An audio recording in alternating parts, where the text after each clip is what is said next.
Hi, I'm Mr. Toffee from Kakuchopurei, and I finished Final Fantasy VII Remake. Hello, my name is Timothy Raj Augustin. I'm from Hardwarezone, and I just finished Final Fantasy VII Remake. Hello, I'm Shuqran, a freelance writer at Kakuchopurei, and I just finished Final Fantasy VII Remake. Hi, I'm Sansan and I've just finished Final Fantasy VII Remake. Hi, I'm Amirul Ashraf from GameAxis.com, and hi, I finished Final Fantasy VII Remake.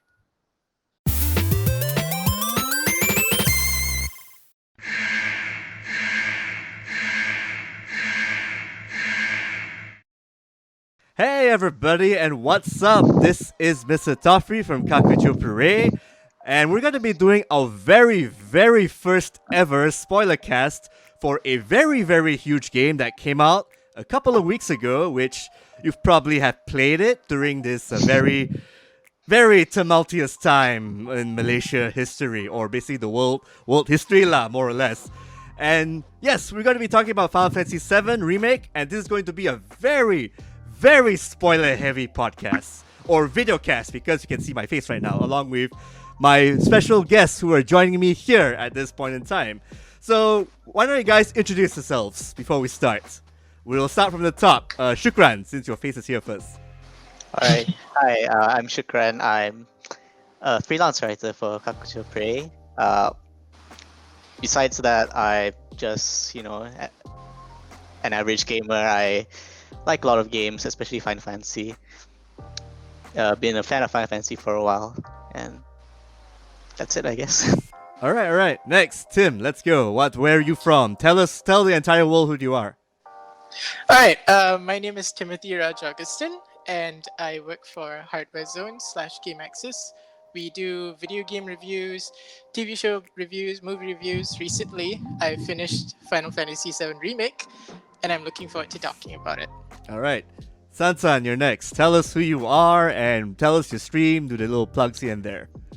Hi, I'm Sansan. I'm just a casual gamer. I just play games.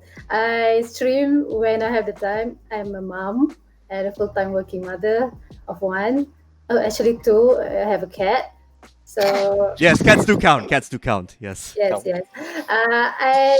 I play a lot of Overwatch actually. I was the community manager for Team Malaysia Overwatch World Cup, and I've just finished Final Fantasy VII Remake, and I cannot wait to talk about it. So many things to talk about. Oh, yes. We will get to that. Do not worry. And last but Lots of not things. least, tell us more about yourself, Meck, the last but not least guest of the podcast. Hi, I'm Amirul Ashraf, or Meck, easy to say, from GameAxis.com. We do video game reviews and news stuff, and also a podcast of some sort. Let's not talk yet about that. I am actually a new convert to the Final Fantasy VII church. Oh, perfect. That's perfect, because we are going to be talking about nothing but Final Fantasy VII Remake.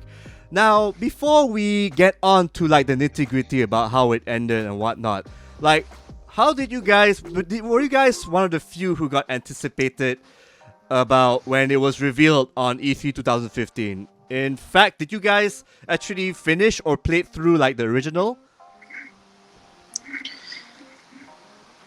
I wasn't around for the E3 2015 reveal. In fact, I just finished the game last year, so I'm also a new convert to the whole Final Fantasy VII hype train. But I remember when I was younger, just walking by game shops and seeing that early E3 2015 trailer with Cloud just walking through it like Barrett and I don't remember Aerith or Tifa, and yet that huge sword on his back. And when I was younger, I thought that was so dumb, but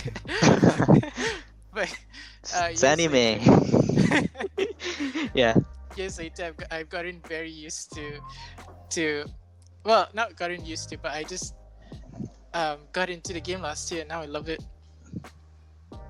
All right, so who's next to chip in? You can just think of this as a free-form kind of discussion where you can just come in, talk a bit here and there. Shuqran, were you one of those guys who were actually invested in what happened with the Final Fantasy series, especially Part 7 overall? Well, I did play Final Fantasy VII, but only up until the end of Disc 1, which is, it's a pretty pivotal moment in the story. I have no idea why I stopped, but I ended up stopping there. Was it the graphics, or was it just how silly the story got later on? Well, yeah, I think Final Fantasy VII doesn't age very well compared to the older classics. And being a young person, I had to like go back through the backlog of Final Fantasies, and Final Fantasy VII didn't really catch me as well as the like Final Fantasy VI, which I love a lot. Final Fantasy V, I love a lot. But yeah, I remember the E3 2015 reveal. By the time I already played through Disc 1, it was pretty bombastic. The whole CG trailer and showing some of the footage. I remember a lot of people were super excited about it. But I think what I appreciate most about that trailer, looking back at it now, is that the target render or rather the gameplay that they showed back then was actually very rough compared to the final product that we got. And it's a huge difference compared to when Final Fantasy 15 was announced, a game that was very excited for, but it ended up disappointing. If you recall, Final Fantasy 15 had this amazing target render with like Leviathan and like chaos everywhere.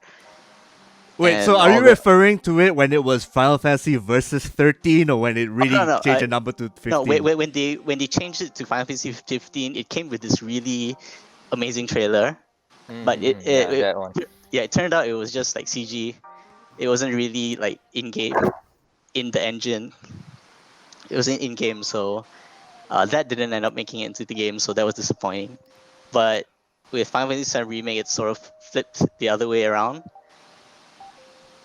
The game just looks so much better than when it was announced. Actually, funny you mentioned Final Fantasy 15, because from what I've seen, at least from Square Enix's history, Hajime Tabata's battle engine has come from Crisis Core, I guess. Crisis Core is probably like the first time you see it in action, like that real-time turn-based kind of thing going on. San, since you did mention about Final Fantasy Crisis Core, like before we started the show, like maybe tell us, like, were you one of those people who were anticipating for Final Fantasy VII Remake since the announcement, or even way before that? Yeah, of course. I think I played Final Fantasy Crisis Core for like almost 10 times. Oh, wow, that's awesome. I've just graduated from university at the time, and I haven't had a job yet. And you should understand why it took me 10 times to play it. So, and then I love the game so much. I love the characters. I love Zack Fair so much, and I love the there are lots of side quests there. I think there's like 50 side quests, and then there's like the battle system is it's not your typical turn-based system. As far as I remember, I cannot remember. It was like 10 years ago.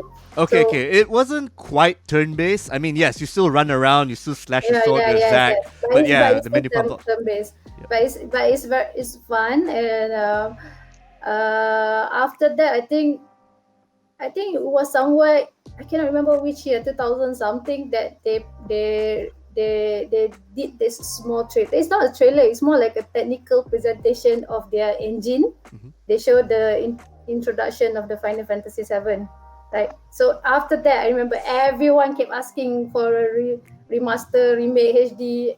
And then in 2015, I because after that, my excitement for Final Fantasy Crisis Core, I did a lot of research. I've never played Final Fantasy VII, the original, before. So I played Crisis Core first. So the prequel first. So I wanted to know. I did a lot of research, the terms and everything. When you play Crisis Core, you as a first timer, there's a lot of terms you don't understand. So you search, and then back then the internet was very bad. Search, and then I remember then there was this technical presentation of Square Enix latest engine, and then in 2015 when I think they show a lot of they show trailers, and then the last part where when everybody thought, oh, that's the end of trailers, and then this guy Nomura came in and say took you long enough or something like that. And then he showed the same I thought it was another technical presentation actually, because they showed the same introduction, the one where Cloud was on the train and then he jumped, blah blah blah blah like that. But then coming to you soon on PlayStation, I was like, oh wow, they're really going to remake this. I finally get the chance to play Final Fantasy VII, to be part of the Final Fantasy gamers, because everybody kept saying, you should play Final Fantasy VII, but I don't really want to play the original because of the graphics and the templates. Fair enough.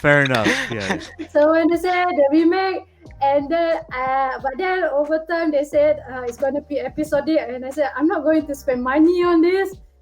I'm pretty sure with Square Enix they're going to do like special super edition where they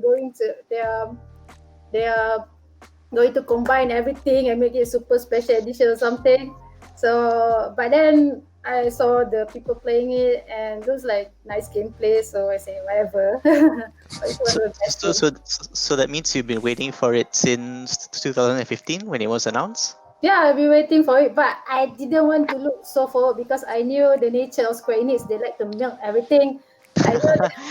I know that let's say they have Noodles. let's say they have like 10 episodes. I know by the end of the 10 episodes, they're going to make like a super special edition with like super special poster merchandise where they compile into one. I thought of wanting to wait until then, but then that's too long. All right, cool. Meck, how about maybe tell us, like, were you one of those other guys who were excited about Final Fantasy VII Remake when it was first announced in 2015, or were you like a fan beforehand? So I guess I'm the relatively in this room, I'm the least experienced with Final Fantasy VII, and it's by choice. I remember those times back during the original was released. I went to a store. I asked the guy that sells the games, yo, what's the best game here? Oh yeah, here, best game of all time right now, Final Fantasy.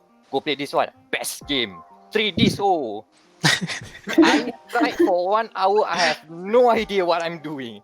To be fair, I was like 7 or 9 years old. I was way too young. So understandably, I bounced off. But I got back into Final Fantasy by 9. 9 got me in. And I was a fan of the series after that. But I tried going back to 7. Never clicked. I keep on replaying. I keep on starting. I stopped until before we shoot met Aerith at the church. Okay. Okay. So basically, the second bombing run. And after each time I play until that, yeah, I don't know what's so special about this game. I just don't get it. I don't get it. So when those hype things happened in 2015, I was just like, oh yeah, people are really crazy about this, huh? Okay then. And so I'm relatively less hype about it. Even that I got access to an early preview at an event, I played it and I feel like, okay, there's something here, but I don't know if I'm excited about it. It's until the demo when I go, okay, you have something here. It took me that long. So I want to just check, that something is still gameplay or the story or just everything that combines together on your side? For me, it clicks on the gameplay side, and the bits where they flash the characters is something that I appreciate, but it's not the main thing that I latch onto. Well, eventually I played the whole game, and yeah, that's quite remarkable, quite memorable. We can talk about it after this. Okay, so that's a good thing, because I want to actually get to the next question, where basically, was this something you expect from Final Fantasy VII Remake after finishing the entire game? By the way, the question's open to everyone, so Meck, start first. Yeah, my early concerns about... So again, I'm coming here from a pessimistic point of view. My early concerns were Perfect.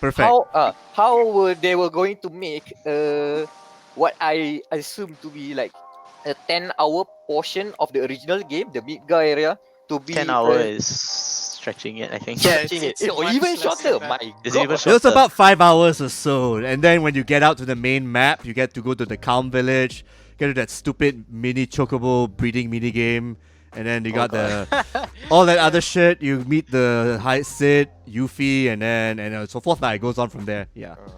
Yeah, so that was my concern. How are they going to stretch this out into a full game? So yeah, my concerns have been alleviated quite well. They have managed to pull it off. I'm quite surprised. So yeah, and that helps. And a lot of the fleshing out of the small stuff that you did not expect, and the way they updated it knowingly knows what people respects about the original game, but bring it out into a modern rendition with new quality of life changes, new combat system that plays really well, one of the best in my opinion from Square Enix. So yeah, I'm quite blown away that they have managed to hit it out of the park this hard. Yeah, it's very interesting. Like the game is like so faithful to the original, and then you reach that final act, and it's like the ending and all that is like, what? It's so strange. You mean the part where you fight the giant, Dementor, right? And then Sephiroth yeah. comes in. Yeah. Yeah. Don't forget, you can go all out, all spoilers. Don't be shy. Just say it. Just say it. Yeah, but it all goes. It was all rosy until hey, let's defy fate. What? Yeah, but it's What? it's intentional, right? Yeah. It's intentional. I'm glad that they went there, but still, what? I'm surprised that this game is actually very linear actually. Because Oh, yeah. you go here, you do this, you go here, do that. You know, you go this chapter, you have to you complete this quest. It's very linear. There's not much quest. There's like 26 if you complete the second playthrough, right?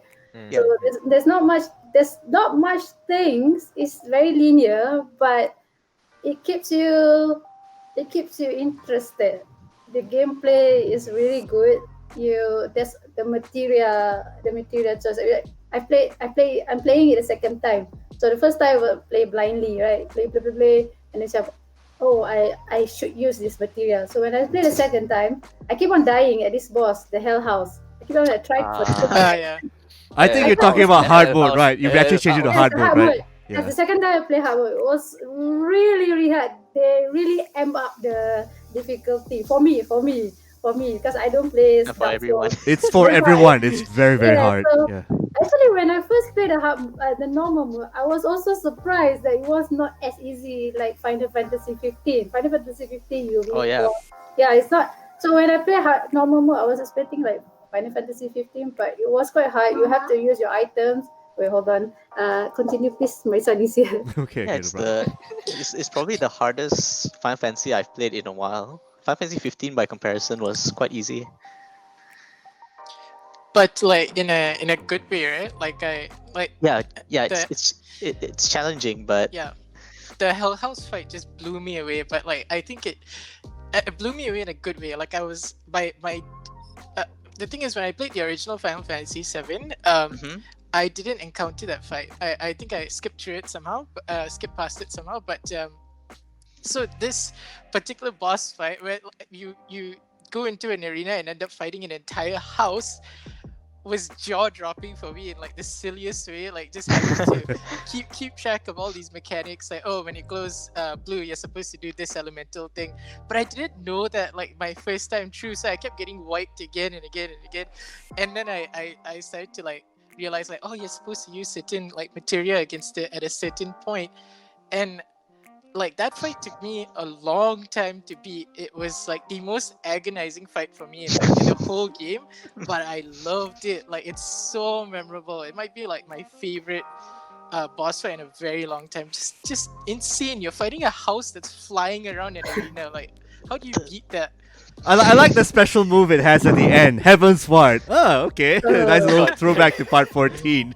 Yeah. Seeing the head pop out from the house and then just realizing, oh, you only have 2 people to fight this character. Yeah, this is gonna be a bit tough.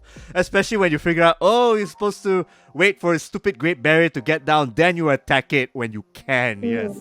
Yeah. I really like the strategy here. Like, it's a nice wake-up call to say that, yeah, this game is not as easy as you think it is, which is nice because you need to be challenged. Because when you put it back to easy mode, yeah, this is a bit too much, too easy on my side. So I just put it back to normal just to check it out per se. The hard mode is really crazy.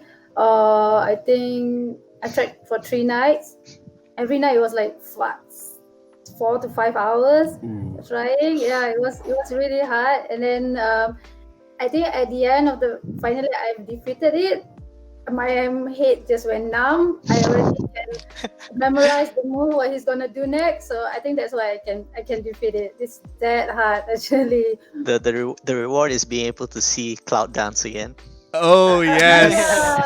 Oh my god. Okay, that's probably one of the best. Yeah, that's probably one of the best scenes I've seen. Like, that's probably a highlight for me. Like, seeing the Honeybee in scene from 1997 made into a Korean pop number / dress up, and then suddenly you change back to Erin's perspective when you walk up to Cloud, when Cloud just ignores it. It's exactly like the first game, except you're now in Erin's perspective when one short bit.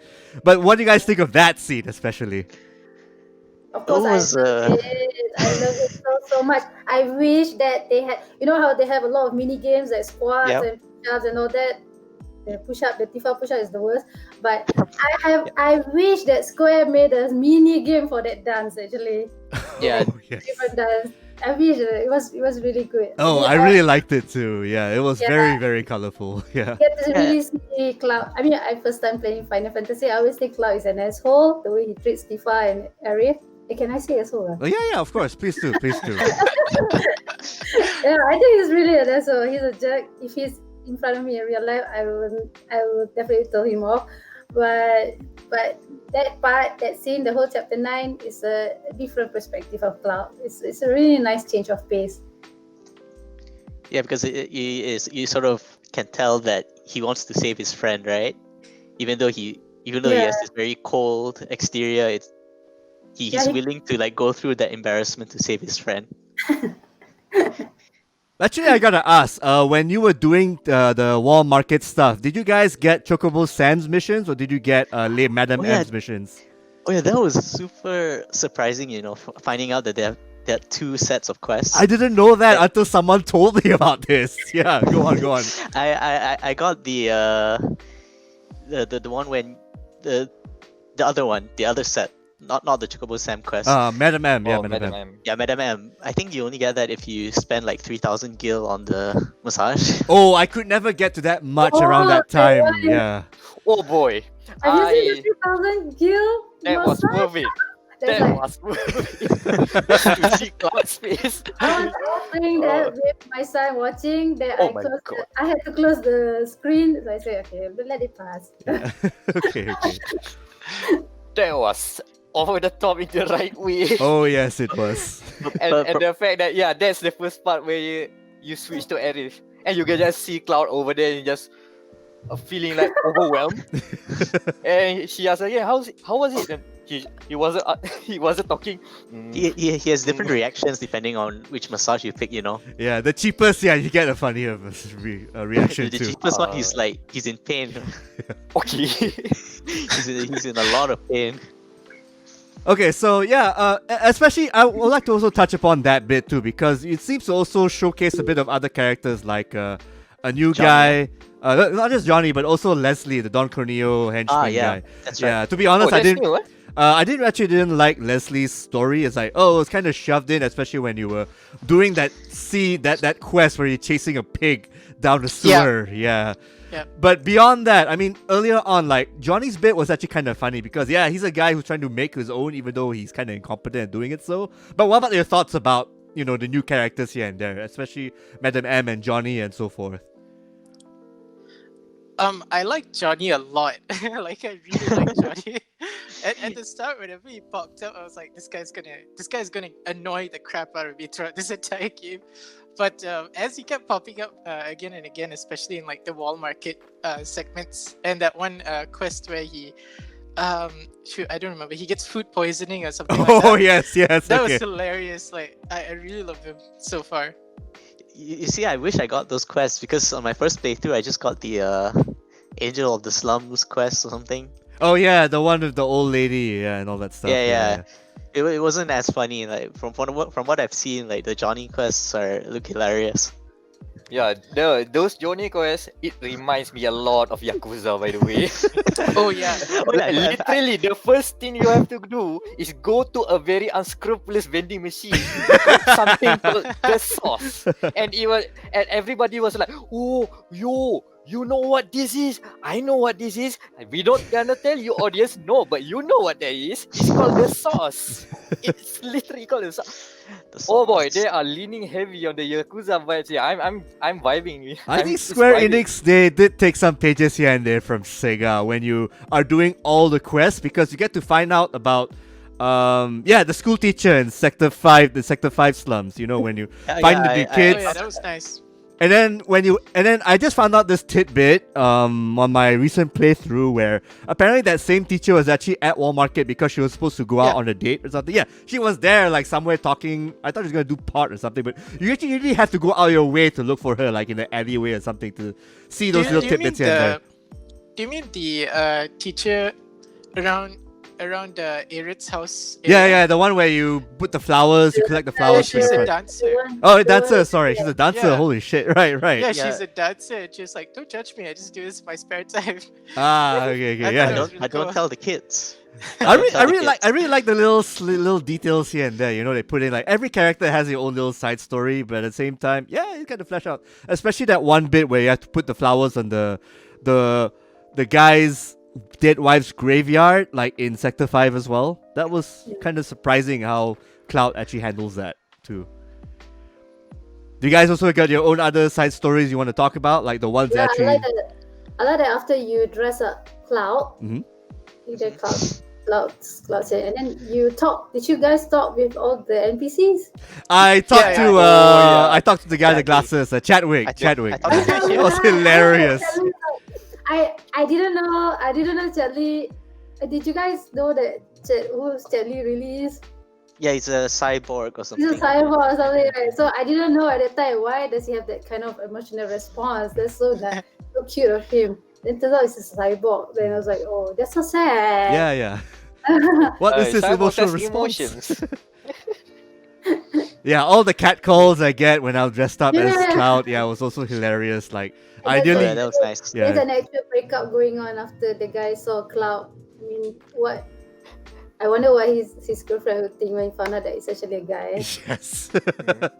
This funny stuff. Just again, the little details that Square Enix puts in, you know, because if you have the original writers putting in the stuff, and then you know what they're gonna flesh out, and what they flesh out's pretty good.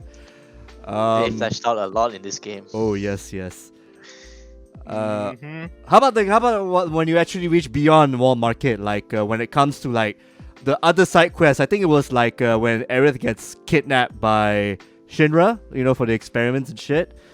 And then you got to do a bunch of side quests. And before, I mean, how about beyond that? Like anything that stood out in your mind after those bits?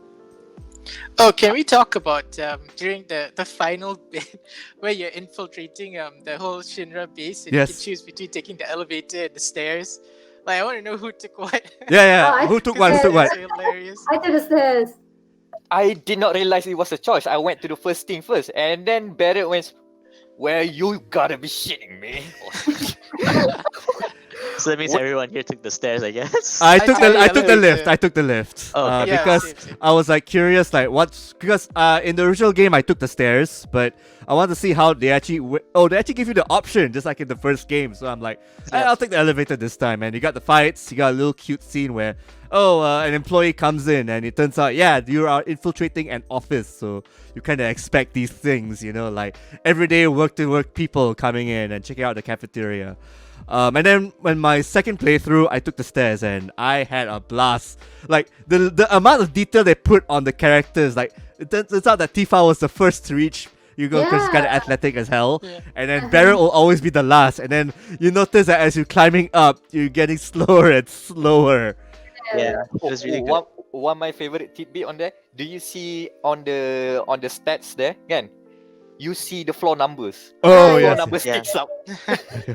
That's kind of Hey, funny. Oh, how far has Tifa gone? Oh, she's 3 floors out. Oh, she's slowing down. Okay, cool. That's I funny. like how they treat Tifa in this game. She's like she wants to do good, but at the same time she's conflicted. But she's also this badass fighter. I really like how they do her characters. But at the same time, I also like Eri because I always thought in my head, I've never played Final Fantasy before, only Crisis Core. You never get to play Eri. You see Eri. I always have that like Arif is like this Mary Jane character, you need to be safe or something. But in Yeah, like a Maimunah in Minah Gadis Dusun kan. yes, something like that. He has that energy. That one girl that wears baju kebaya at the side of the Yeah. kampung. Yeah. She's the healer. She was. I mean, this game was made 23 years ago. So at that time, I think there's they always have like, okay, this kind of character needs to be a healer. This kind of character needs to be a fighter. This kind of character needs to be a tank. But in Final Fantasy VII, when you unlock the different type of the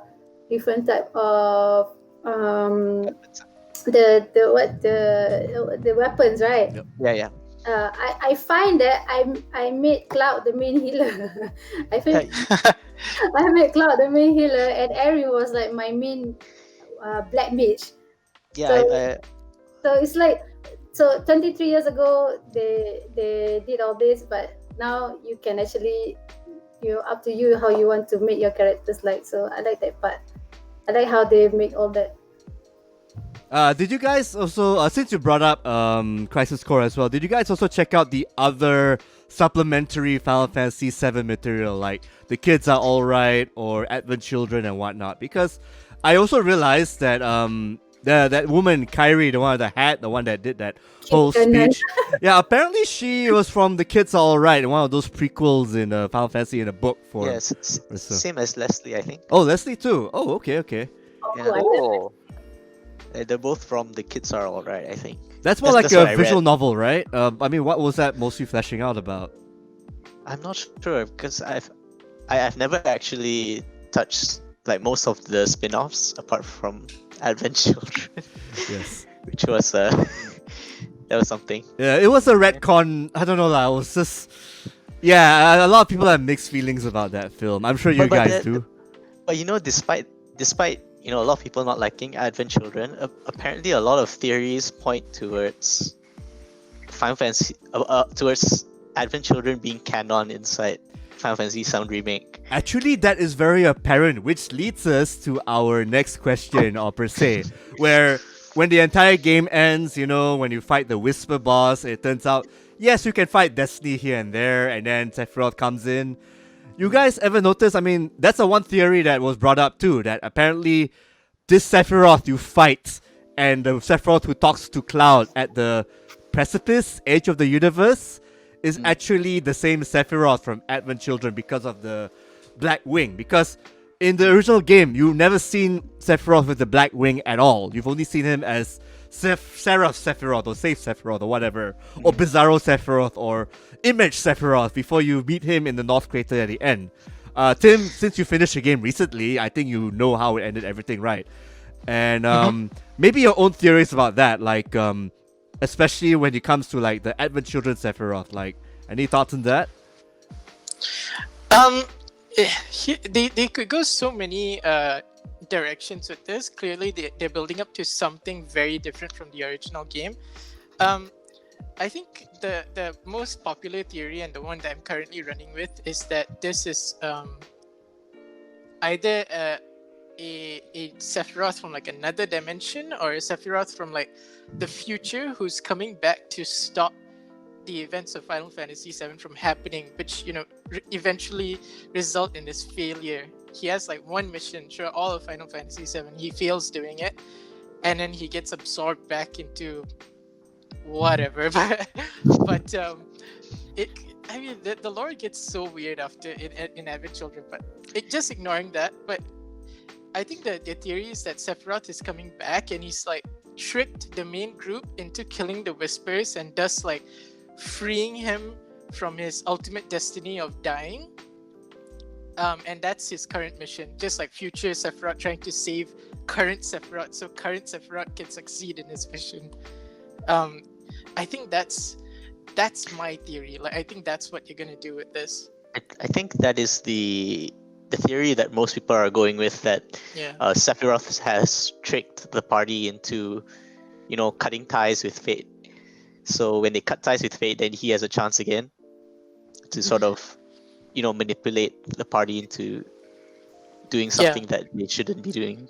Exactly, and like the game ends in a hopeful note. It makes you think like, oh, maybe Aerith stays alive this time. Maybe they all do different things. But I think it's a darker ending. I think it's like, yeah, they don't tell you this outright, but the game's actually ending with the note that like Sephiroth, has a higher chance of succeeding now. Yeah, because they play with this assumption that that Sephiroth knows everything. Like he knows everything that's going to happen, but the party doesn't. So he just like shows them glimpses of like, hey, this could happen. Meteor could fall and you could fail and all that. Or Red 13 Yeah. can have children, or is one of his kids, like in the ending of FF7 original. Yeah. They even show the thing with the meteor. I mean, they could easily tie back into in a future game and have Sephiroth explain that he was like misguiding them into destroying all the whispers, freeing them from their fate, and like that was his ultimate plan all along. It seems quite transparent, but then again, I don't know. They could go like in a whole other way with this. I don't expect any of this to make sense, is what I'm saying.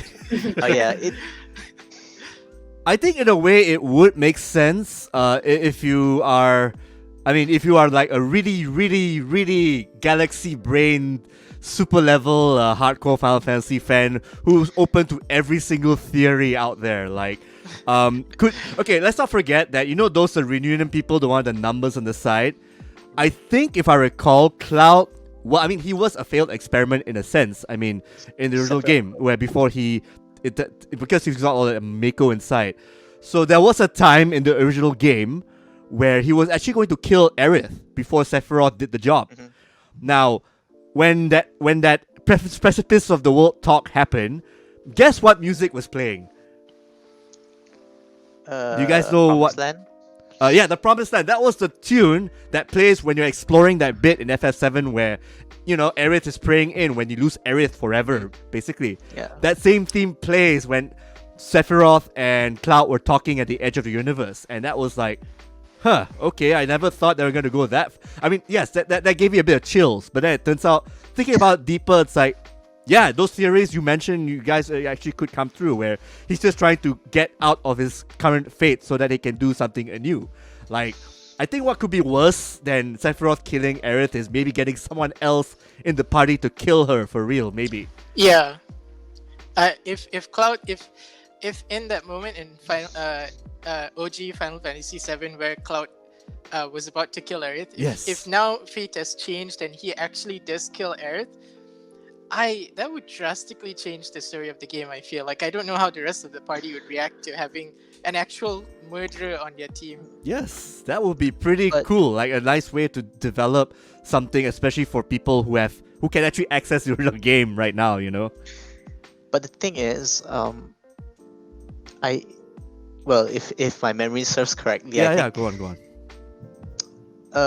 Aerith dying is the reason why Sephiroth fails, I believe. Mm-hmm. Yeah, because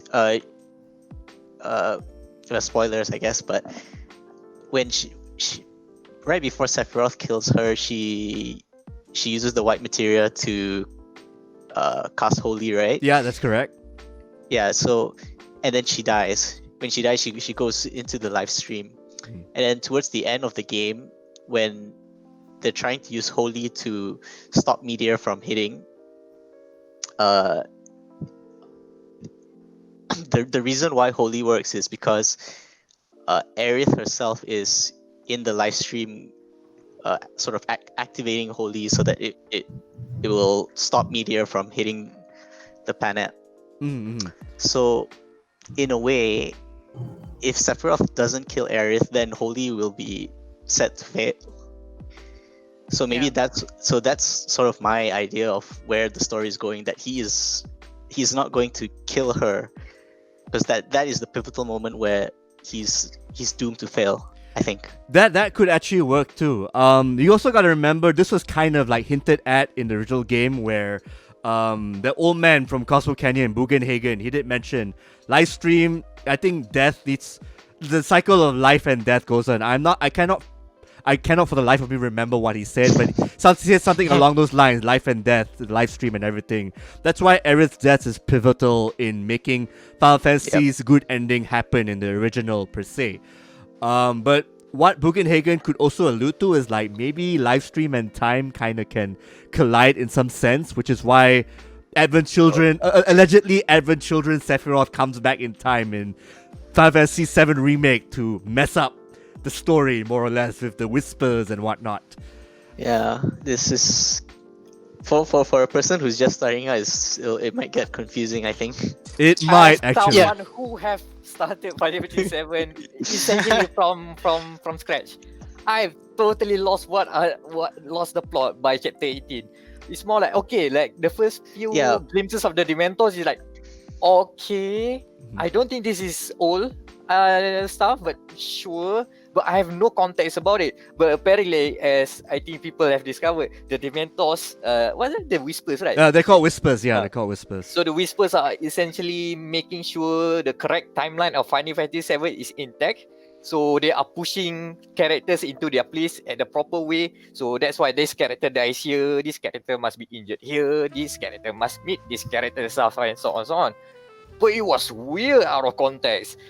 And by the ending, but no, the ending is weird because Square Enix is giving me things to experience, to have emotions on, but because without a context, I have no place to put these emotions. Like, oh, I see Zack. What? Is he dead? Is he alive? I don't know.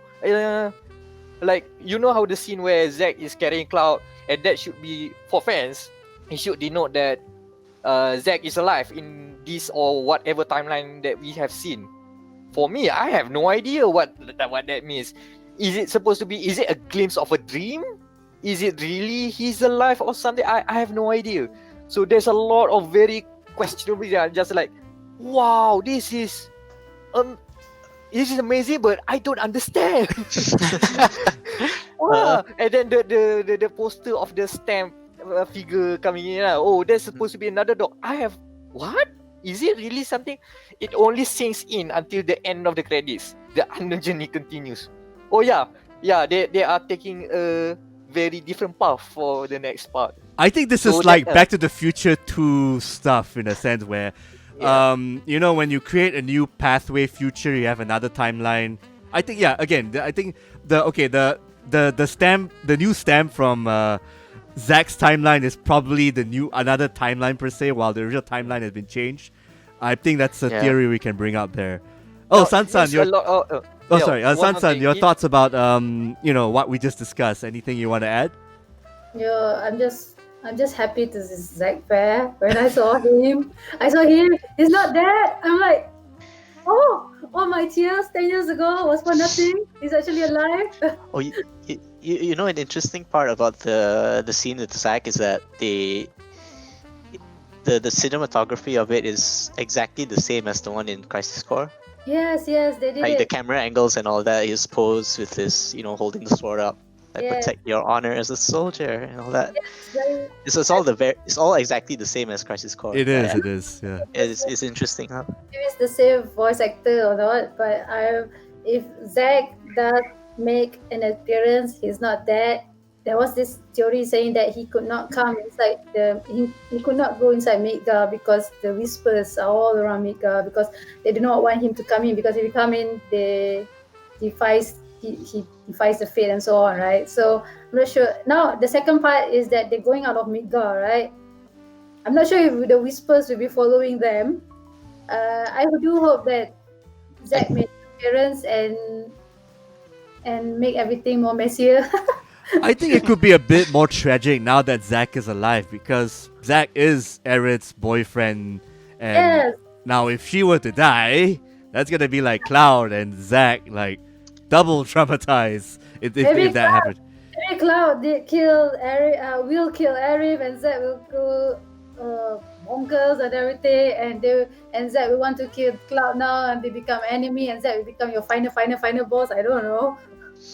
Yeah. I mean, I'm moving back to Shukran's theory that, yeah, apparently that whole Mako reunion thing can somehow possess, again, a murderer in the team. That could be a really good storyline to actually, for Square Enix to tackle and gracefully write.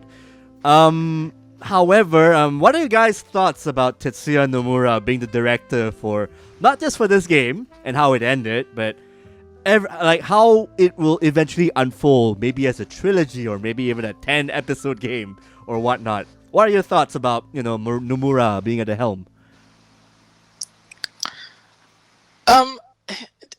To me, right, it all boils down to the final chapter of this game, which was, I assume that it's great for people who actually played the original Final Fantasy VII. Like, they at least somewhat understand what's going on. But for new players, it's so messy and unnecessarily convoluted. And I personally, as someone who finished Final Fantasy VII and knew what was going down, I hated almost all of it in that final chapter. From an action set piece gameplay level, it was tremendous. It was incredible. On a story level, it was gibberish nonsense. It was terrible. But Yeah. but like, I can't really judge it yet because we don't know what's gonna happen. It's like this game is setting up so many things that we will have to wait years to actually see payoff.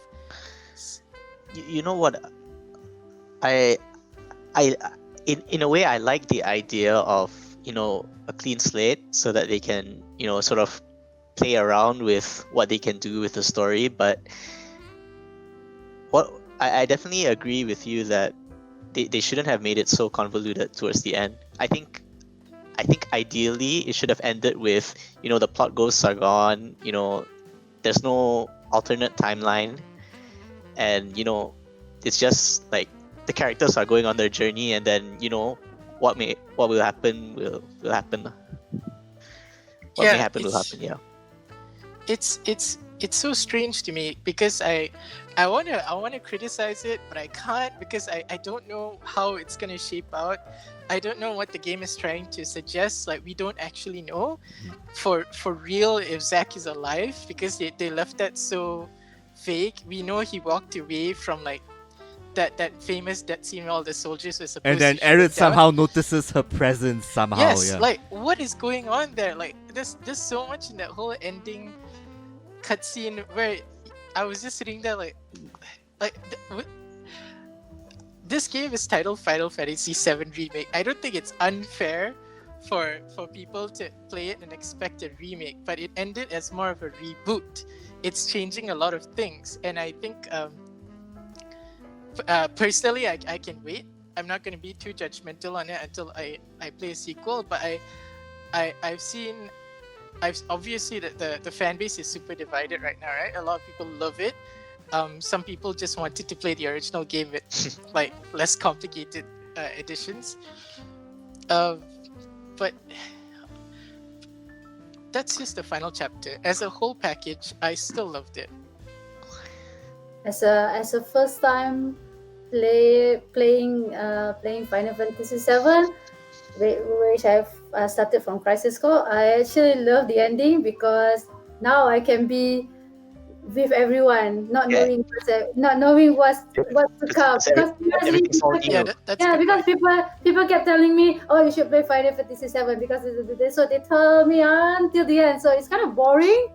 So as a first timer, I can actually join hands with all the OG fans now. Yeah. So like, you don't know things, I don't know things. We are clean slate now. So I'm actually very happy for the ending as a first timer.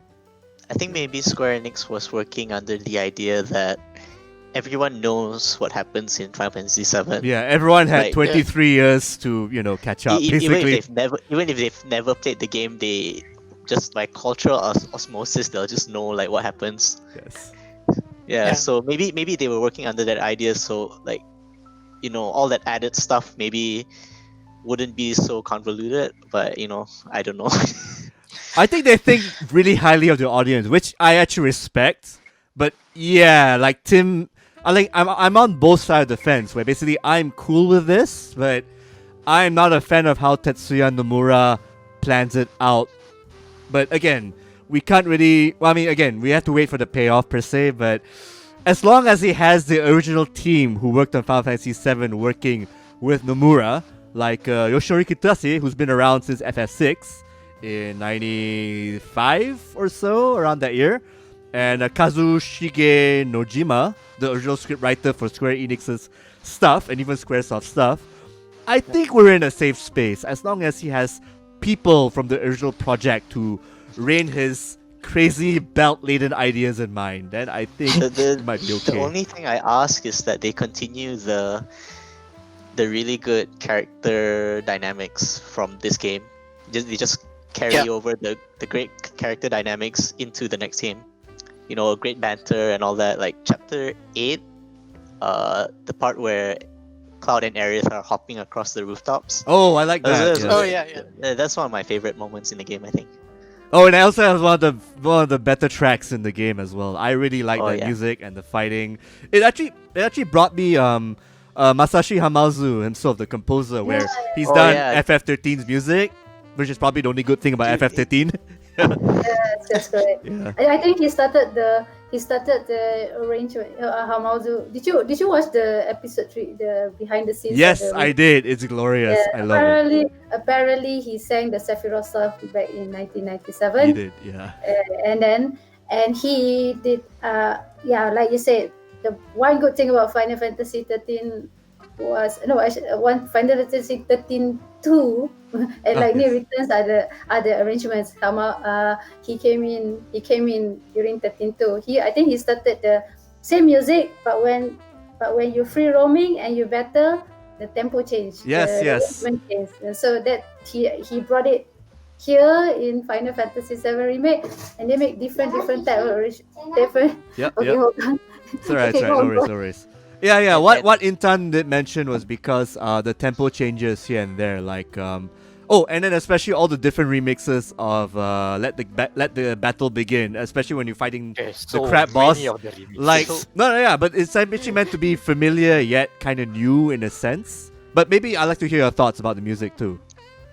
On the subject of the tempos, right? Like different tempos and all that. I really enjoy the way they've designed these boss fights. The boss fights, they come in multiple phases, so it's like it's a multiple, like they have multiple acts with different music set for each phase. It just escalates as the boss gets more desperate or you get more desperate, I guess. It's really good. I really like that. I think more games should have boss fights like that. I think I messaged Tim on DM like, hey, what's your favorite music track? I told him, it's the Genova theme, always, because you cannot have a Final Fantasy VII game or remake or whatever without the Genova theme. And I got it. I got the best version when you're fighting Genova, what's she called? Dreamweaver, right? Yeah, like the program. Dreamweaver. And it was so good. Like, from the slow orchestratic, dramatic bits to like, it's now mimicking the original, but with more instruments and shit. And yeah, it was good shit. So surprising, that fight. Yeah. When this started, I was like, what the heck? It's like, hey, she wasn't supposed to appear that soon, but oh well, fuck it, I'm gonna fight her, and I got my music. I've even from Advent Children, which I hated, I actually like that rock remix theme when Cloud was fighting Kaja, that white-haired dude. When the Genova theme pops up, I like that remix, and I like it here in FF7 Remake. If you watch the episode 3, the behind the scenes about think about the song, right? The guy, I can't remember what's his name, one of the music arrangement or something. He said something that if people didn't notice, this flow of the music, that means they have succeeded. That makes me realize that. After that, I went to see the number of songs, I think about 200 soundtracks for this game. I think so, yeah. They're gonna have like 4 or 5 CDs of this soundtrack, basically. Yeah, so I've seen soundtracks that goes to 8. Yes. Yes. Oh, so, I this. so, so I was That's a lot. so I was surprised. So I tried to listen to a few. Then when you try to listen, but then you notice the difference. But what he said about when the fans while they're playing, they did not notice. They noticed, but they're playing. But because they enhance, the music is supposed to enhance, so you shouldn't really listen to it. So that's when oh, this is a really good team. And then I think they did some sort. They actually created a system to enhance their soundtrack. So I was very very impressed. These Japanese are really good at. Oh yeah, adapting the soundtrack, making it Yeah. like what's that? The depending on the emotional beat of the actual scene. Depends on the measure and the structure. If let's say your bone structure is like this, then your sound will be like this. That's really amazing. Oh yeah, that's I- really good. I really like the Airbuster theme, Oh yeah, that which was is good too. those who fight further. So there's a part in that track for the Airbuster fight where a choir kicks in, where like you hear people like chanting the themes, Yes, yeah, I've heard.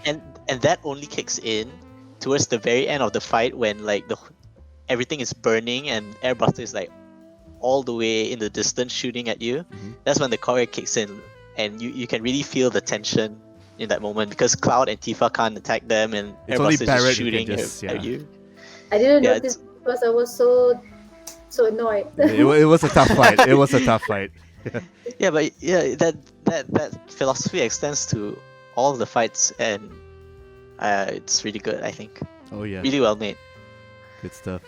I think just based on how the soundtrack turned out, what I'm really looking forward to if Aerith actually dies this time around is that whole boss fight that follows, right?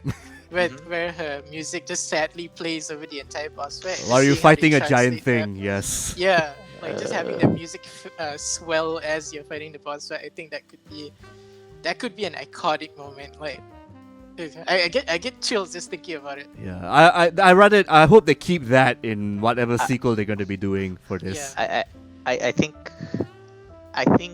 a lot about it, a lot about what they might do might exceed expectations because I definitely wasn't expecting much from 7 Remake as much compared to like what they actually did. Yeah. They did so much more than I expected them to do. Yeah. I think we're all on the same boat, right? Yeah, like the moment you enter the slums and you just like look up and you see like the steel plates of Midgar just like hovering over you in the sky. I think that was the moment where I just like put down my controller and just like I just lost my mind. Like oh my god, like I'm just a couple of hours into this game and it's already blown me away. Yeah, the And- skybox was amazing. Yes. Except for Chapter 15 Skybox. Oh yeah, Yeah. very much the JPEG. or maybe the door in maybe the door in the Yeah. motel, but that's about it. That's like very nitpicky stuff we gotta bring up. Yeah, nitpicking. Yeah. Those Unreal textures, man. Kudos. The rocky mountain walls when you're going towards Aerith's house were just awful. Yeah, which is in contrast to Aerith's house, which is holy shit, this is Exactly. fucking beautiful, man. Yeah. So gorgeous. Yeah. Good stuff. Wow, I think we are close to the end of our show because I think we talked a We- lot. Like, are there We any? sort of went in all different directions. Yeah, but they actually all could. I guess so. You're right. From the music to the ending and whatnot. Like, oh my god, I even totally forgot to bring up one new character. The guy who wants to have sex with his bike. Roche. Oh, that yes. guy. Roche. Yes. Oh god. I yeah, actually you know like that guy a lot because he's just so love Roche. stupid. It's so fun to fight. Yeah. You know what I dislike about Roche is that he is technically the first introduction you have to it, the first introduction of a soldier in the game Oh, is that guy. He's so That's fair. Fair enough. it's like what? But it's just such a joy just seeing this guy in action, fighting him, and then it's a short but sweet, kind of cool moment, and I kind of hope he pops up in later iterations. Oh, the fight was definitely fun. Yeah. I wonder what class he is. Oh yeah, he never says number. You're right. Yeah, but you can actually see from the color of their uniform, right? Mhm. Mm. But I'm not sure. but I remember the scene where Reno asked, I'm not sure it's in the original, where Reno asked Cloud, what are you? And Cloud said soldier, and Reno asked which class, and Cloud said first, and Reno burst out laughing. I burst out laughing too, because Yeah, you can't bullshit anyone in Shinra nowadays. you cannot bullshit that say you first or everything like that. So that was funny to me. Yeah, that's true. I mean, that's a level of detail since it's people working on the game for a while. It actually is astounding, honestly. Yeah. And you know what? I did not realize Rouge was a new edition until after I finished the game and checked back the facts. Oh, he fits in. Okay. And a few of the what you say new inclusions does mesh well with the whole game. I don't feel like this is a random edit character. Except some of the side quest stuff, that's a bit obvious. But like the one in the main plot point, I feel like they blend in well enough. Considering the detail, is anyone worried about whether they can handle doing an open world game? They've done Final Fantasy yeah. 15. I don't think they're gonna have trouble with that. Yeah, but Final Fantasy 15 compared to 7 Remake is like, it doesn't have a lot of cutscenes and all that stuff. True It's that. very, very light on story. And I can only guess that it's because they had to do an open world game. Well, that's the beauty of maybe doing the FF7 remake. The story is more or less, you sort of have the backbone of the story. So, whereas FF15, I think the story was like met halfway and done last minute, in a sense, as you can tell from the final product, right? I like the idea of Final Fantasy 15 story. I like the concept, but it's executed not so well. Yes, exactly. So I don't think FF7 will have that problem. It has a backbone. It knows where it's going with this whole plot stuff. And the open world, the gameplay wise, well, it's just an extension per se. So maybe give or take another 5 years. So we'll see. God, another 5 years. I mean, If this is it's Square smaller Enix. They will take the time. If it's a smaller open world, it should be fine. It doesn't have to be like that huge. I don't mind if they do it in zones, kind of like how Final Fantasy 14 does it, where you have like it's open, but there's like a path you take. It's not like totally open, like you can jump over everything, can climb everything. It's not like that. Okay. That's what I imagine. Like that sort, it's kind of open but not quite. Like that illusion is there, but it's not really. I actually like that idea too. It gives more focus to what FF7 should be focusing on anyway. The fighting and the story and all the little tidbits of, lore popping up, from the side stories and stuff. Yeah, what I'm really looking forward to is seeing how like certain environments translate into the visual splendor of this remake. Like, I really want to see how they bring to life certain environments, like the underwater reactor, for example, that shows up later in the game. That's sort of like very Bioshock Rapture-like in appearance. Actually, that would be cool. That would be cool. Yeah, like it just imagine like giving that. Just that small area, just the depth of like the slums or like the sewers, just like stretching that out. I would love that. But I can think of a lot of places like the Chocobo Farm that I don't really want to see much of in the sequels. I like to see how Chocobo races turn out, or the goddamn gold saucer, like how saucy it's gonna be, with the the mature rating FF7. There's a lot of swearing I don't quite remember from the original. Come to think of it, everything shit. Not out of place because she's from the slums, so it's fine. She's that's rough fair. and tumbler. Yeah, it's good stuff. Or Barrett being that preacher sermonizing kind of leader, kind of figurehead. That's pretty cool. Actually like that about him. Yeah. I think I don't think that was shown. That part about him, the preacher part, I think that was that appeared more in the original Final Fantasy VII, but not so much in his other depictions. Yeah. In the remake, it actually works pretty fine because I don't remember Barrett being that much of an avalanche. I mean, he was a leader per se, but seeing in the remake how he's portrayed, I can see, I'll follow this guy, because of the way he speaks and becomes more like a father figure kind of guy. I think Cloud is a great foil to Barrett, just because of how outlandish Barrett is in all this like a sermon. Like there's this one point where Barrett goes like, "Can't you hear the planet crying out in pain?" And then Cloud goes, "You hear that?" Then Barrett goes, "Yeah," and he goes, "Get help." Like I love that. Like just the way like every other character in Final Fantasy VII Remake is like just outlandish. Like their personality is dialed up to 500%, and Cloud is just having none of it. Like he's just trying to get through. But he has some pretty good lines, you know, like Yes. you know, during Shinra, while you're infiltrating Shinra and you look out to the city of Midgar Mhm. from the Shinra building, he says something yeah. cool about how, you know, the view is terrible but beautiful all the same. Because Yes, Oh, yeah, yes, yeah. yeah, you That's good stuff.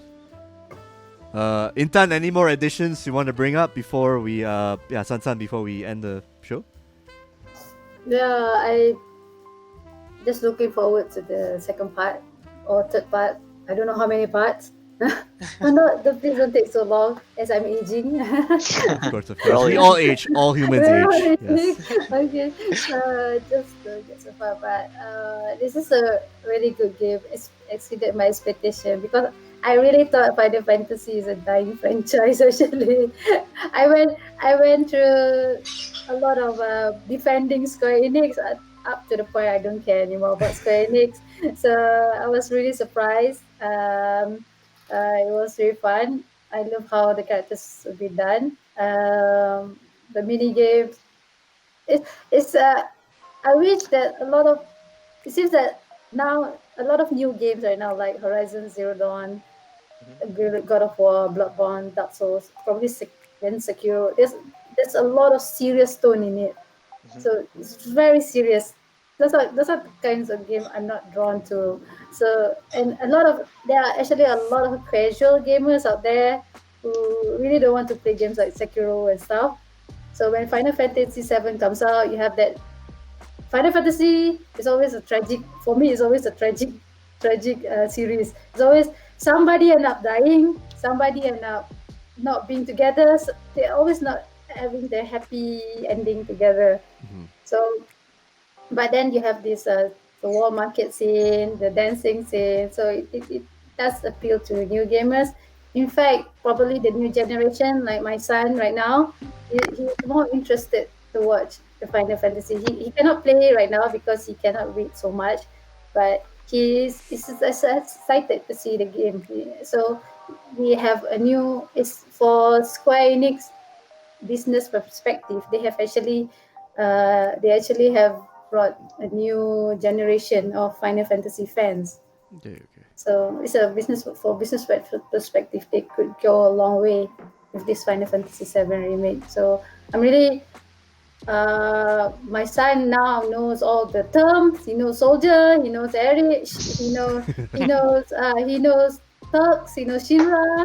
He knows Hell House. He even make Hell House out of Lego right now. Oh, that's So cute. That's cute. That's awesome. That's yeah, awesome. this is a new generation. So it's a very good for Final Fantasy, and I do hope that the original fans don't go and slash the new fans so much, especially the kids. No, I really hope there's no such thing as like you only play the remake, you're not original fans. So please don't have that. Yeah, gatekeepers are bad. Yeah, the gatekeepers, yeah, because there's a lot of kids right now who only started to know Final Fantasy because of Final Fantasy VII Remake. Yeah. This was me during- Any closing additions? Shuqran, you were about to say something. Oh no, I was just gonna say that the whole gatekeeping thing was what I experienced when I got into Final Fantasy through Final Fantasy 13. Oh boy, that's quite the experience. Yes. Yeah, but there's a lot of Final Fantasy 13 DNA in Final Fantasy VII Remake, so I really enjoy Final Fantasy VII Remake because it reminded me a lot of 13 in the good ways. As far as like my closing statements, it was Final Fantasy VII is really nice game. I really liked it a lot. It might be one of my favorite battle systems out of like all the Final Fantasy games. Yeah. One of. Agreed. Yep, Yeah, yep. and but I can't really say it's my favorite Final Fantasy because it there's so much incomplete story there and a lot of unresolved character development, character arcs and all that. So I'm not sure. I really like the game. I really enjoy it. Uh, I'm looking forward to the next game. Hopefully, it'll be another faithful retelling of, the events of Final Fantasy VII. Mm. Besides that, I don't know. Just make the characters good, make the boss fights fun, and I'll definitely be getting the next game. Awesome. All right, Meck. Oh yeah, the fact that we actually have a spoiler cast for a remake of Final Fantasy VII is in and out of itself something remarkable. That they have done something to get us talk about. I mean, of course, people will have opinions. Like I myself, I'm a bit iffy about where this is going. But the fact that everyone now, even the old guys, the old fans, are now not knowing what will happen for the next game is quite interesting to see. Like everyone is in it. Everyone is like, where are we going, man? Where does this hype train lead to? We don't know. I mean, it could be just a bait and switch for all we know. Aerith still dies. Or maybe just like how all the theories we did about, okay, Aerith dies, but the circumstances are different this time. We don't know. And I think that's fun to see, It's really fun to see. And yeah, like Shuqran said, there's a lot of Final Fantasy 13 DNA from it. If I'm not mistaken, it's not just Nomura on the director's seat. It's like the Toriyama. There are Motomo two Toriyama, other- yeah. two other staff there who I think both of them work on at least Lightning Returns from what I remember. Because one of the joke from my colleague, he said he has this hot take where he say Lightning Returns walk so Final Fantasy VII Remake can run, which angered me at the time. But now that I've played it enough, the Final Fantasy 13 DNA is very, very evident, and I'm glad to see it presented well like this. People are liking this game. All right, bring it on home, Tim. Yeah. You know what I really took away from this game, what I really liked the most about this game was its combat system. It's like others have already mentioned, it's fantastic, and it's such a good blend of like the old turn-based RPG, the turn-based combat system of the original, and the new, fast and fluid mash square to attack kind of combat. It blends the two really well, and I would love to see some altered form of it in fantasies, Final Fantasy 16 and whatever future games they have. As a whole though, this game was really great. I think it in a lot of ways it suffers from part 1 syndrome, where like it just sets up a lot of things that everyone's just waiting to see pay off. So in that way, we'll all like the next few games better than this one, no matter how I mean, they could be terrible, but at least they will have paid off all these things that we're currently waiting for.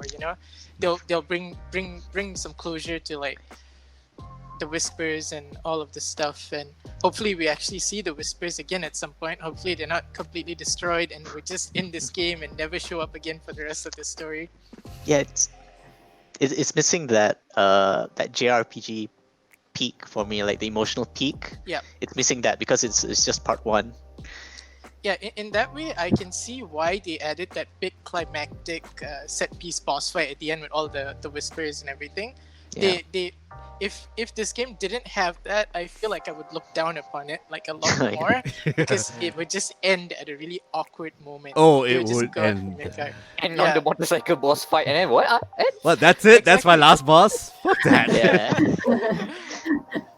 So I can see why they put it in. I still have my reservations about it, but like I want to be open minded. I want to hope that they can stick the landing on this whole story.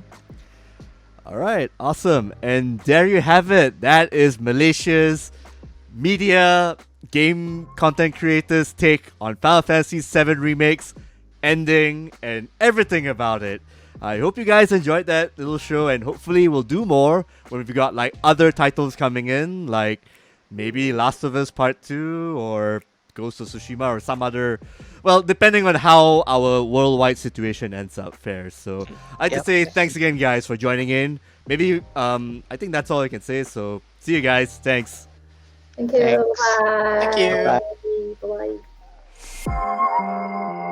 You can stop and even say it's too late. Just say you can't handle it. I'll have you, jackass. Oh, that's enough from both of you.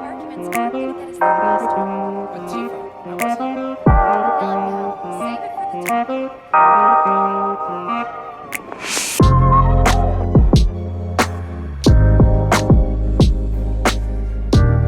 Hi, I'm Jonathan from Wait. Okay, one more time.